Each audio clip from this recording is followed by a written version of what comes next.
we're going live, and that happens when you're going live. Tonight, very excited to have Gregory Lay, Patrick Davin with me, Lonely Boys. What about Dan? He's not here tonight. I'm going to miss him to death, but what the hell? Dan. Yeah, I know. Dan Simon. Dan Simon. Yeah, he couldn't make it. He had to actually shoot the mayor of North Bergen's pool party. Oh, how cool is that?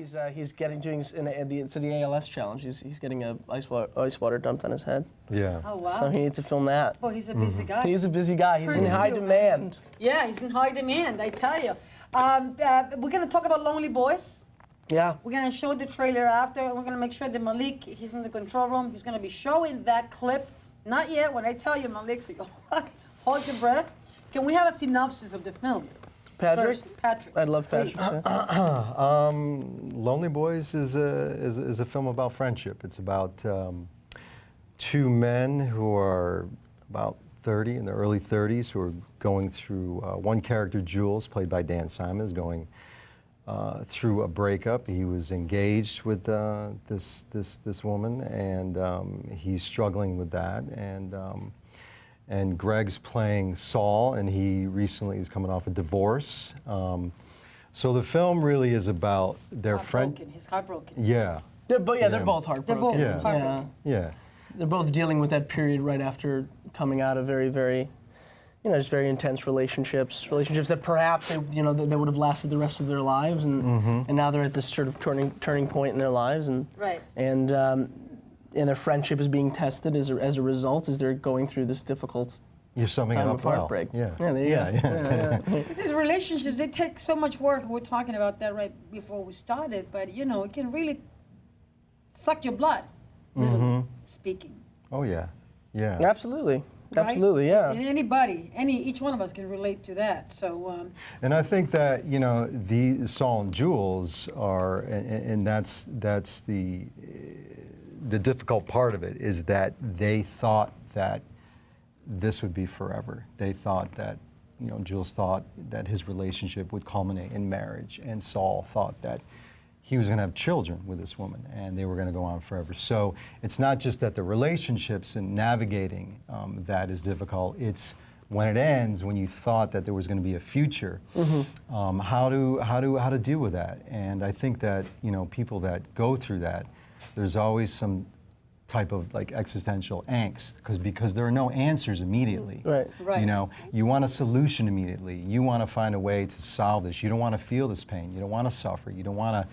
In this case, his character's out on a binge drinking and getting fired from his job as a restaurant manager. And so there's no easy solutions in the aftermath of a breakup. And so but their friendship during this film is what keeps them bonded and what keeps them alive, and surviving this moment in their lives, And getting through this transitional period to what they don't know. I mean, because you put all of your energy into the thought, and all of your being into the thought that these are the relationships that are going to last forever, and then there's this transitional period where the plan is not working out. Right. I mean, it's sort of chaos, and It's a scary place. It's a portrait of that chaotic place. Yeah. Right? It's Absolutely. a very scary place to be when wait a minute, what happened? I had a relationship and now it's over, and it's And I think even the scary. people that are really cope well with something like this or think they have it together, underneath it all,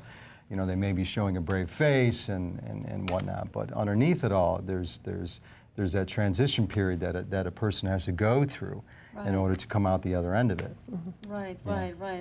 How did you guys met, you and Dan? I'm kind of curious how you guys met. Well, Dan and I met because I wrote a one-act play that was produced, and he saw it, and then that was about 5 years ago, and then we ended up making a short film with it, and then we kind of clicked, and we made each other laugh, and we kind of had the same ideas about making films, and then we started writing together, and so we've written numerous scripts, shorts, and a TV show. I think you've seen that one the last time he was I've seen all here. the work, even for the interview that we did before with you, Gregory. Remember that I've been, I always keep, and like I said it to Dan when he was here, I said, you guys have a natural gift. When somebody's gifted, I mean, you can train, you can read, you can study, you can work your hiney off until the day you die, but certain people have a natural skill. And it seems to me that things come very easy for you guys. When I see Dan's work, when I see your work, it comes easy. I don't know how to explain it. I don't know if it's the writing, it's the acting, it's the skill. I don't know how to explain it either. I think that finding easy. yourself with a group of people that are capable of bringing that out in each other is just a rare thing in general. I mean, I can't, working relationships become very personal, they become very emotional. So the fact that,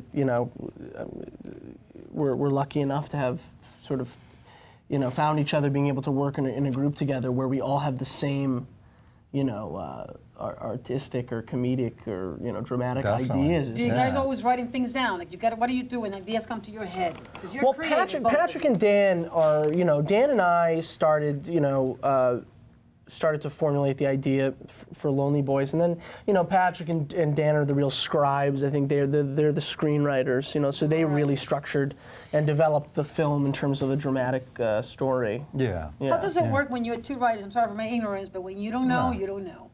And I'm asking you specifically, how does it work when you're collaborating with another writer? How does it work? Well, I don't know. I mean, just speaking from what Dan and I, Right. there's times when we, times when we're actually writing over Skype or writing over Google together because I live in Westchester. But before that even begins and we're, typing away at scenes and everything, we just, it's kind of like coming up with an idea, a story idea. So it could be something funny, it could be a story we want to tell, and then we just kind of like we might write a short outline, possibly a few pages long, and then we'll meet, we'll have coffee, or a beer, and we'll keep on talking about it, and then we'll send emails back and forth. I'll send my ideas, he'll send his. And then, there's got to be no ego in the process, though, because sometimes he sends me ideas or concepts or, scenes, and I'll say, I don't like that. He'll go, you're right. Let's take that away. Right. There's other times I send him work, and you have to be able to step back as a writer and just say, I agree with that. He's got great input, great creative ideas. So you just, it's basically a relationship. It's a relationship. He is my kind of mistress in a way, and I'm his, in a way, as far as the writing goes, and that's. Do you get frustrated with one another? Yeah, we've had some, we'll have some blow-ups. Oh yeah, we'll have some blow-ups, like, whoa, wait a second, and some, some screaming matches on the phone. But they're very rare, and very rare. Like and they're really over just stress. They're not over. They're over the passion, the will to see it to the finish line, to actually do it.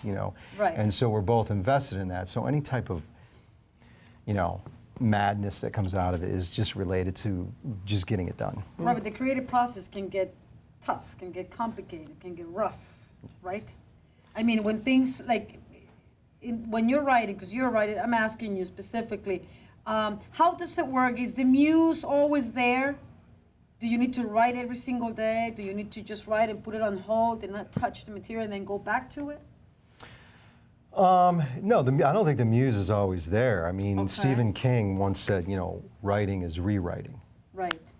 And basically, that's what it is. You can have those genius, impulsive moments of the muse is there, and you got to be, hopefully jotting stuff down then and writing or at your laptop. But there's times when there ain't nothing going on, or you're just kind of for a few days trying to work through a turn that you need in the script. Something's not working, and you need to take a little time off, and you could be washing the dishes and it comes to you. Right. Those moments sometimes when your mind is relaxed, some ideas come to you. And then, Greg is a co-writer on the script. Yes. And there's many times when Dan and I just sent him the script and he read it and then sent us notes and said, I think this should happen. What about this? And Right. aha, and then the light bulb but goes the fact off. that's we're able to do that, the egoless ability for anybody who's a writer that holds something precious, I think, to throw an idea away or just sort of unmarry themselves to it for something better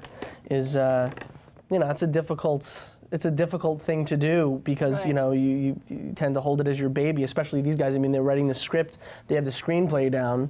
Knowing that, through discussion, you can let go of that thing that maybe you thought was the perfect idea or the perfect line or the perfect scene, and then just letting it, because the script has changed Oh my. So many times over the yeah, last year and a half, but many times. I mean, there's scenes that have gotten taken out. There's scenes that have been completely, re-envisioned altogether. So, Right. I mean, that's a difficult thing. There are a lot of people that go, no, this is it, and they won't budge. They won't allow for any improvisation on set once once it goes from something on the page to having actual human beings there performing it. And then these ideas come out of just what you're seeing because it's become something different at that point. Right, and casting all the actors. I mean, I have so many people there that I know. Dan Simon, my boy, Mrs. Simon, oh my goodness, Mark Rutkowski. Like, everybody is like, every time I see the trailers, I say, wait a second. It's a great feeling to have people that you know. Well, he knows. I mean, that's the great thing that Dan's been doing this for so long, and he's met so many wonderful actors. To be able to do a film and know who you want in those roles is a huge gift because I've worked with people who have had to just blindly give up casting to a casting director that they've paid. Right. And you just don't know what you're getting. He knows through and through that these people will be capable of playing these parts. And the reason why Dan is so brilliant at casting is because he knows that these people, for who they are, will fit these roles, and given the proper direction, which Dan is more than capable of giving, they'll be able to bring out the best in themselves. And that's a real, that's a real fortune to have that, I would say. And to have that chemistry there, because you and Dan have great chemistry on screen. Yeah.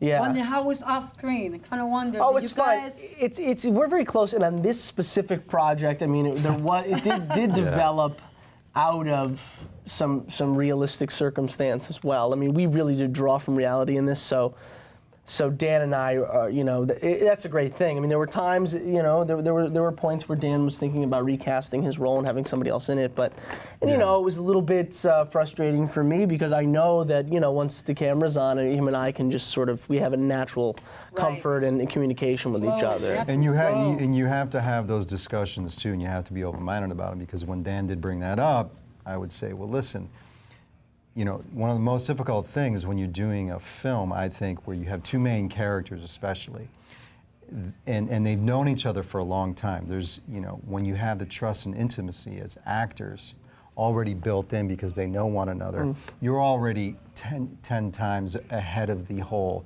process because they know each other, they've worked together, you guys work together on stage. Right. And so there were times when Dan thought about recasting because he's editing, he's directing, he's producing, and he's a co-writer. Right, he's wearing all the hats. He's doing everything. So it's hard, right. It's hard. But I think that the choice in the end, to go forward and act in it was the right choice because it shows on screen. Absolutely. Yeah. Absolutely. The chemistry, you can't, when you see that, it's such a wonderful feeling. It flows, Gregory. The work flows beautifully. And the casting, all the actors together, it's like, he got this eye for casting, but God damn it, he's got, I don't know what kind of directions he gives, but, he gets it right. I think Dan's a very good director, and a good director will leave his actors alone, which he does. He casts it well, and then on set, if you're a good director and you've chosen an actor who's accessible and talented, then there's only tweaks. There's just little discussions. The actor really, almost in a way, directs him or herself. That's how it should be. Right. You want to hire someone who can do the work. Do it. Come in and do your job. Perfect symphony. Everything is beautiful. Gloria, Malik, when you guys are ready, I would like to show the trailer. Lonely Boys, whenever you guys are ready. Just want to make sure that we show the whole thing and we don't cut it and we have it. And we're not killing time. We just look at the screen to see, okay, when? You're fucking each other. I've heard the sex can be quite good. I hear the sound. There you go. But you're not fucking each other, right? No, we're not. Do it for me, man. I want to be able to brag this year. I want to be able to brag that my best fucking friend is Jules Kaufman. You want to hear about this guy? You guys like Sorkin, Mamet, LaBute? Yeah. Better. This is the guy you want to know if you want a career in theater. We could use a good play. You got one? So he didn't sign this. I mean, I'm still looking at it. How long have you had this? How many months? Several. I just hope you're doing well. Hey, Morgan, you remember Jules? Hi. Hi, Jules. I came to your one act. My friend Darcy was in it. She seems to like you. Oh yeah, you think so? Yeah. Like, you and I were kind of the same guy, right? I split up with my girlfriend of 6 years. I